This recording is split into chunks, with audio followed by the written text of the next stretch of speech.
আমি এখন বেরাচ্ছি মামাবাড়ি দিয়ে, উদ্দেশ্য হলো বন্ধুদের কাছে যাব। আজকে রবিবার, সবাই এখন কর্মরত, অনেক দূরে দূরে থাকে। তো মনে হয় 5 বছর পর আমরা আমাদের মনে হয় সেই ছোটোবেলার পিকনিক, মানে যখন হয়তো টাকা ছিল না, তখন ওই 20 টাকা 25 টাকা বাড়ির দিয়ে চাল পেঁয়াজ এইসব আর কি নিয়ে পিকনিক করতাম। আর স্যার দেখে যেত, যেখানে পড়তে যেতাম মাধ্যমিক, মনে আছে যখন মাধ্যমিক পড়তাম তখন স্যার দেখে যেত কী হচ্ছে এখানে পিকনিক, পরের দিন যদি পড়ানো হতো, ওরে বাবা রে, পিকনিকের জন্য যা দিত।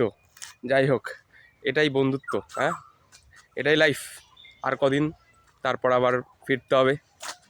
তো দেখাবো ওখানে যদি ঠিকঠাক করে ভিডিও যদি বানাই। কেমন হয়েছে বিরিয়ানি? খুব ভালো। তোরা কিছু করিস নাই, ভালো ছাড়া যদি খারাপ করেছিস। Super super.